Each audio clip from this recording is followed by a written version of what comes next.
Ho, ho, ho, and Merry fucking Christmas, everybody, and welcome into Day 4 of Jaws Week. And it appears that Santa Claus left me a nice little present this year. I wonder what it could be.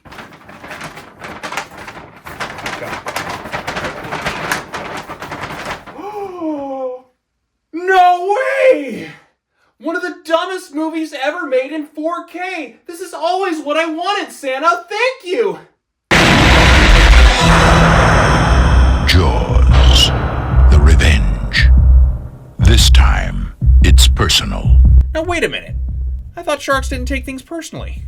You don't think that if a shark was destroyed, that another shark could come in? Sharks don't take things personally, Mr. Brody. Wow, the movie hasn't even started and we're already off to a pretty bad start. I'm going to need to move back to my review chair for this one.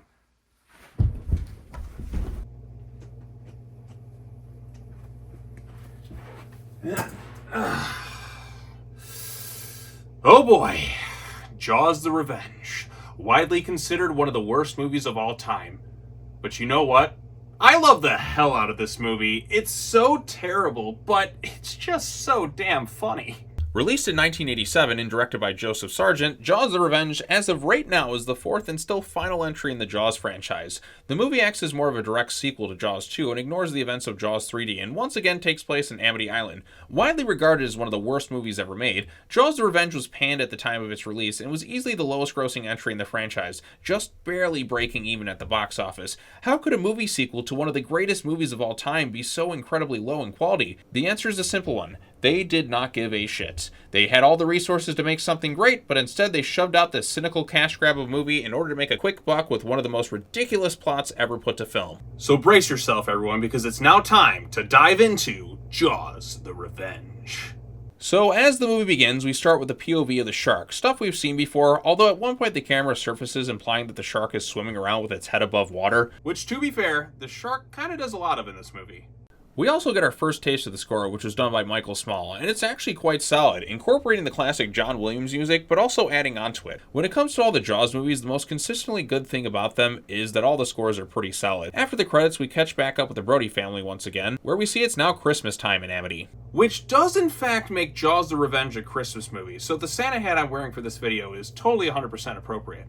The lead character this time around is Ellen Brody, played once again by Lorraine Gary. She's at home with her son Sean Brody, who is now deputy on the Amity Police Force, and in case you're wondering what happened to Chief Martin Brody, well, it turns out that he died of a heart attack, and according to Ellen, it was due to the fear of sharks. Which is a lame explanation and kind of feels a bit insulting to his character. This was the same guy who killed two of these things and saved the town twice. Wasn't his big arc in the first movie about stepping up and becoming a hero and overcoming his fear of the water? Now you're telling me that fear is what killed him? Bull fucking shit! But if you want to know the real truth, is that Roy Scheider just didn't want to do the movie. And quite frankly, I don't blame him. Apparently he wanted to bring his character back just to kill him off in the first couple of minutes of the movie, which would have pissed everybody off, especially after what Chief Brody had been through in the first two films. Anyways, while at the police station, Sean gets called about some piece of driftwood that's hooked to a buoy, so instead of waiting until the morning when there's some actual light for him to see, he decides to take care of it at night with it being super dark out and all that. That's when the shark shows up to attack him in a really horribly edited scene where we see that Sean gets his arm bitten off. Although it looks like his arm is just inside his jacket like this.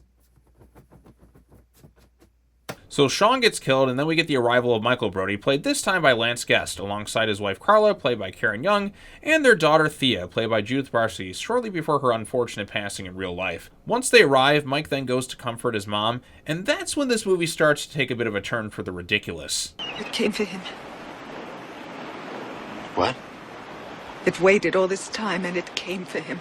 Okay, this is where the true absurdity of this plot starts to take place, as we begin to find out that Shark has some sort of psychic connection to the Brody family without any explanation as to why, and has deliberately targeted them for what I presume is wanting revenge for the death of the other sharks. I am not making this shit up. Somebody actually wrote this as a plot point for a Jaws movie. Also, this is a theory I have, but with the information about the Shark's psychic connection, I guess that means that the Shark somehow knew Sean Brody's work schedule and was the one to set the trap for him in the first place, which is an absolutely insane plan, by the way. This whole shark revenge thing is starting to sound less like something you'd see in a Jaws movie, more like something you see to a plot in Orca the Killer Whale, which is a movie that was made to cash in on the success of Jaws. Although that movie's plot didn't reach the ridiculous heights of Jaws the Revenge, and it only gets more insane from here.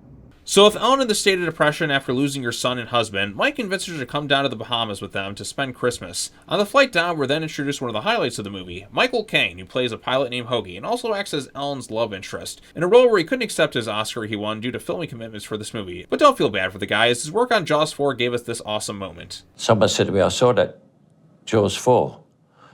He said, it stinks. I said, I haven't seen it. I said, but I've seen the house it bought my mother, and it's marvellous. That is an amazing quote, but in all seriousness, can we somehow get Michael Caine to please watch Jaws the Revenge? I think it would be a lot of fun. So Ellen arrives and spends some time on the island. Meanwhile, we learn that Mike Brody is now a scientist who studies underwater snails alongside his buddy Jake, played by Mario Van Peebles. Now, I may give a lot of flack for this insanely stupid plot, but I do think the actors do their best to try to make it work. Also, out of the 4 actors to play Mike Brody in the series, I do think Lance Guest gave the best performance, but that still can't save this movie. Nothing could, because it's about to get a whole hell of a lot more ridiculous because the shark, which was in Amity beforehand, swims all the way to the fucking Bahamas to go after the Brody family. How does that even work? Why is there all of a sudden a psychic connection between Ellen Brody and the goddamn shark? How did it know to travel to the Bahamas unless the shark had an accomplice? You know what? Let me come back to this theory later on. Perhaps by the end of the video, I'll have it all figured out. So with Mike and Jake doing their research, the shark makes itself known and attacks the research vessel. However, upon this crazy realization that his mom was right about the shark following them all the way from Amity to the Bahamas, Mike doesn't want to tell his mom about the shark. I guess he's worried about her grounding him or something. I don't fucking know. But what I do know is that a shark traveling all the way from Amity to the Bahamas on a personal vendetta against you and your family is a big deal, and that maybe you should tell somebody. But they don't, of course. Instead, they decide to study it. Mike ends up having some close encounters with the shark. There's actually one pretty cool shot where the shark chases him through a sunken ship, and the only thing to save him is this ladder that gets in the way. All this stress of keeping his knowledge of the shark's secret, him seeing his mom dating Hoagie, and everything else going on in his life leads to him getting an argument with his wife over a few things. But this argument with his wife does end up leading to probably the greatest line ever spoken in a movie. I've always wanted to make love to an angry welder. I've dreamed of nothing else since I was a small boy.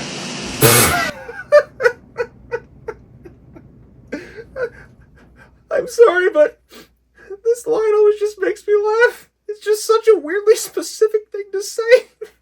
Okay, so eventually the shark makes itself known to the public and almost manages to eat Mike's daughter Thea, which sets Ellen off to go after the thing. She doesn't really have a plan or anything, she just takes a boat and goes out after it. Another weird thing in this movie too is that Ellen has this psychic shark sense, where she can sense when the shark is near her. She also has this ability to flash back to events she wasn't even fucking there for. It's never explained in the movie, so I guess we're just meant to roll with it. So Ellen nearly gets killed by the shark, but Hoagie, Jake, and Mike manage to save her. But after landing in the water with his plane, the shark attacks it and Hoagie seemingly dies. Oh, but don't worry, Hoagie escapes and somehow manifests the ability to emerge out of the water with his shirt completely fucking dry. You couldn't just splash a little bit of water on him? I think at this point, it's pretty clear that they just didn't give a shit. They're just like, whatever, it's Jaws the Revenge, nobody gives a fuck. Okay, so with them all on the boat now, Jake puts together some sort of device that emits electrical impulses that they feed to the shark. This is always kind of weird to me. It just looks like a big flashlight to me. Unfortunately for Jake, he becomes fish food at the hand of the shark, so it becomes up to Mike, Ellen, and Hoagie to stop the shark. Mike then starts using this flashlight thingy, and then we get this scene. The fucking shark starts roaring! How is that even possible? Sharks don't have vocal cords! You know what? At this point, it's whatever. I don't care anymore. Just continue with the madness. Then what follows is an ending that makes no sense. Ellen steers the boat into the shark, flashing back to the first movie where Brody says his classic "smile, you son of a bitch" line. An event where she wasn't even there for, mind you, where Ellen rams the boat into the shark and it just fucking explodes. How in the hell did the shark explode? Did it just swallow some dynamite or something? Also, Jake is alive somehow too, despite him getting dragged under with the shark. Don't know how he managed to survive, but this movie just doesn't care. Funny thing about this ending, though, is that depending on where you watch the movie, the ending is different. In the ending on the Blu-ray and DVD, the shark just explodes randomly. But if you watch this movie on TV, it ends with Ellen stabbing the shark, which roars and bleeds to death while sinking to the bottom of the ocean. Oh, and Jake doesn't survive that version either. Both endings aren't very good either way. Plus, with the shark dead, does that mean the cycle of revenge is now over? Who fucking knows? Ellen just flies off with Hoagie, and that's all she wrote for the Jaws movies. Kind of a downer way to end the franchise, if I'm being honest. So that was Jaws the Revenge, and it's pretty easy to see why this was the last in the franchise.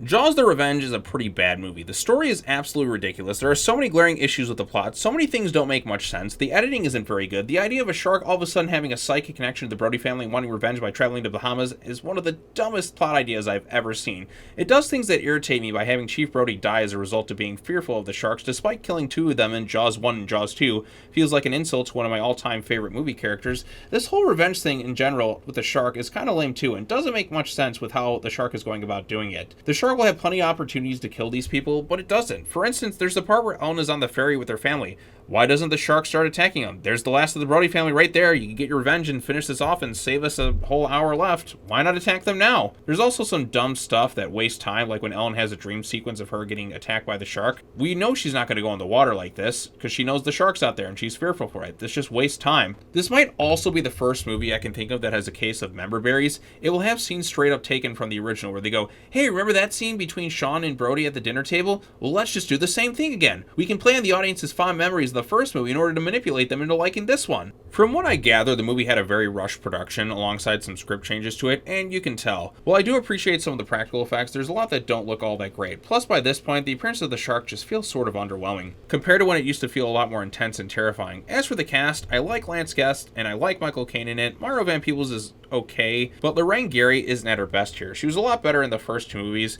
In her defense, though, the material isn't very good. But with all that said, this movie is just so batshit crazy that I consider it a bit of a guilty pleasure as part of the so bad it's good category. It's definitely not a good movie, but it makes me laugh quite a bit over how ridiculous it is, and to be honest, I do find it to be a little bit more entertaining in a bad movie sense than I do with Jaws 3D. If you look at it as a serious movie, then it fails miserably.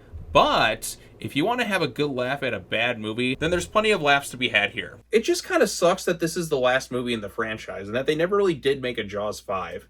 Although technically there is a movie that is sometimes called Jaws 5. It's known as Jaws 5 Cruel Jaws, or most notably known as Cruel Jaws. That is kind of an unofficial Jaws 5. In a weird way, it was marketed as that in other territories. And you know what? As an added bonus for Christmas, let's talk about Cruel Jaws. Okay, so Cruel Jaws, also sometimes known as Jaws 5 Cruel Jaws, was released in 1995. This is one of the biggest rip-offs of a movie I've ever seen. It copies plot points, scenes, and characters from all the Jaws movies, aside from the psychic shark stuff from Jaws the Revenge, because even that was too much for this movie. You got your Chief Brody character, your Hooper character, your Mayor Vaughn combined with the Len Peterson character. You also got Hulk Hogan in there for some reason in this movie. Seriously, look at this dude and tell me you don't see Hulk Hogan. The film straight up uses unauthorized footage from the Jaws movies in certain scenes, as well as a few other shark movies. It even steals music from Star Wars. It's kind of incredible how this thing somehow got released. I will give it some credit in that it's the only Jaws movie, and I say this in quotation marks in loose terms, to incorporate the mafia plotline elements from the novel, but it's still pretty bad. Now, instead of a great white shark this time around as the main antagonist, we instead have a tiger shark. A what? I do love how they call this a tiger shark, and yet the majority of stock footage is of a great white. It's also revealed later on, and stick with me for this one because you're going to roll your head, that the shark was trained as part of some sort of top secret experiment done by the Navy as a means to kill their enemies. That's just fucking insane. Eventually, after utilizing so much damn stock footage, they managed to blow up the shark, and then the movie ends at their SeaWorld ripoff place along with some wacky hijinks. I find myself at a bit of a loss for words when it comes to Cruel Jaws. The effects are bad. The acting is bad.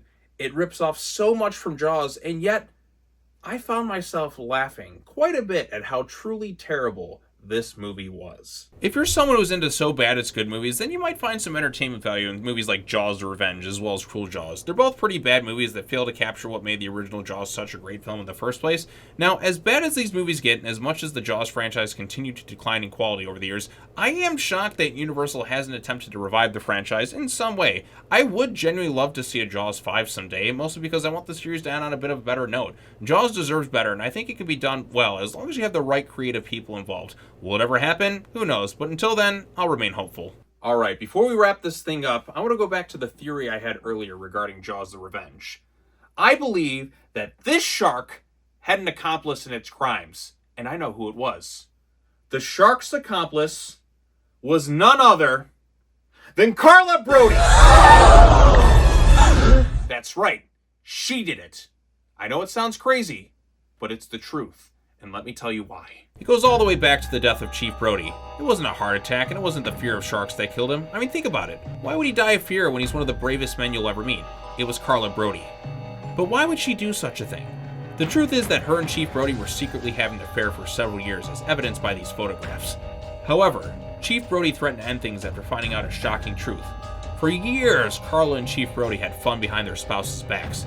But soon, Brody could no longer live with the guilt of what he was doing. He had to come clean after finding out something. You see, Thea Brody isn't really Mike's daughter.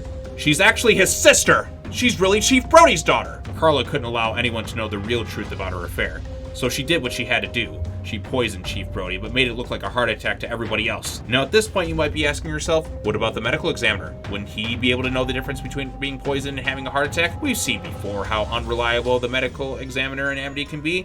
All she had to do was bribe him with some of that sweet, angry welder sex, and he switched the cause of death to being a heart attack. It seemed like she was going to get away with it, but that's when Sean Brody came in and found out the truth, and was going to expose her for all of her dirty secrets. But Carla couldn't allow this to happen. She knew Sean had to be taken out, so she crafted an evil scheme to get rid of him. After all, she knew everything about the Brody family, where they worked, where they would be, what their schedules were. The first part of her plan was pretty simple. She had to make a deal with the last surviving member of the Shark family that Chief Brody had killed. It was a win for both, as she had helped the Shark by getting revenge on the man who killed his family. Once she made a deal with the Shark, she then had to get rid of Sean next, utilizing a piece of driftwood. But there was just one problem: Lenny Hendricks' schedule. You see, Carla knew Sean would send Lenny out to do this thing. Why would Sean go out in the ocean and remove a piece of driftwood? So that's why she had to find a gap in Sean's schedule. And she knew that every year, right before Christmas, Lenny Hendricks did his annual cow tipping, and she would be off safely in the Bahamas. A perfect alibi. You see, it was Carla who was the one who called Polly anonymously to tell her about the danger of that piece of driftwood, knowing that Sean would be forced to have to go out to clean it up because Lenny wasn't around. And then we all know what happened after that. With Sean then eliminated, she showed up to the funeral and pretended to be sad, but there were still some loose ends, and that was Ellen Brody. You see, Carla knew Ellen's obsession with the Shark would lead to her asking a lot more questions, so she just had to go. Carla knew Mike would have his mom stay with him in the Bahamas, so she invoked the next step of her evil plan. When everyone else was distracted, she contacted the Shark and told it to travel to the Bahamas to go after Ellen. How else do you explain the Shark not attacking when they were on the ferry? Because it would have risked Carla's life, that's why! But Carla also knew at this point that Ellen was afraid of water due to the fear of the sharks, so she had to manipulate her into taking a boat out to go after the thing. You see, Carla knew that Ellen would be at her sculpture unveiling and realized it was the perfect place to stage an attack. So she used the Shark to attack the raft her daughter was on, but made sure to tell the Shark not to attack Thea, but instead just barely miss her and get the girl that was behind her. Carla knew how much Ellen loved Thea, and seeing her put at risk was the one thing that would set her off and cause Ellen to steal a boat and go after the Shark. Now you might be asking yourself, what about Mike Brody? What's his role in all this? You see, in order for this plan to truly work, Carla had to make it look like the Shark wasn't just stalking Ellen Brody, but instead the rest of the Brody family. That's why it never killed him beforehand, when Mike was out in the open ocean and vulnerable. It's because Carla told it not to. Now Mike did start to get a little suspicious about the Shark, so she had to distract him with some angry welder sex. Carla didn't want Mike to die, just Ellen, because if Mike was dead, she wouldn't be able to enjoy his income and have to raise her daughter alone. After the attack on the beach, Mike returned home where Carla acted all innocent and concerned, and made it seem like Mike was the real bad guy, when she was the real puppet master secretly pulling the strings behind the scenes. Carla also knew that with Ellen out there in the ocean alone with the boat she stole, there was no way Mike and Jake would ever be able to catch her. It was too perfect. Ellen was going to die and she'd be free. But the one thing she didn't count for in her plan was Hoagie and his plane, so she had to improvise. When the three landed the plane, Carla was still in communication with the Shark and she told it to kill Hoagie, hence why it went after him instead of going after Mike and Jake who were in open water. But the Shark didn't count on Hoagie's amazing skills for escape and his ability to exit the water completely dry. Carla had hoped the Shark would finish everyone else off but Mike, and even built a contingency plan to cover her tracks. You ever wonder why the Shark just blew up after they stabbed him? That's because it was Carla Brody who had secretly planted a bomb inside the Shark. Once Carla knew the Shark couldn't get the job done, she blew the damn thing up, erasing all the evidence, connecting it back to her. Then when everyone returned home, she played the happy, innocent card when secretly she was pissed that her plan didn't work. But she took pride in knowing that nobody could piece it all together. Until I showed up and cracked the code. And there you have it, folks. Undeniable proof that this bitch, Carla Brody, is the real criminal mastermind behind Jaws the Revenge.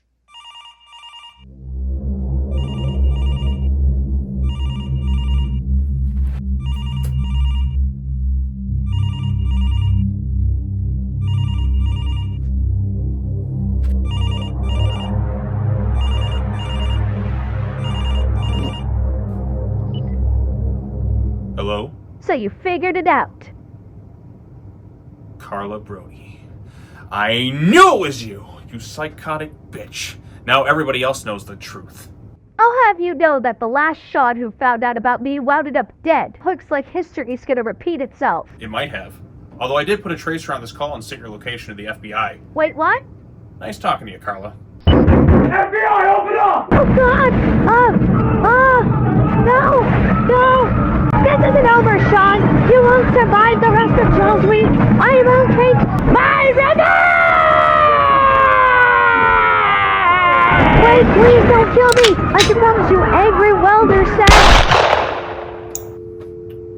And I think that's a good note to end the video on.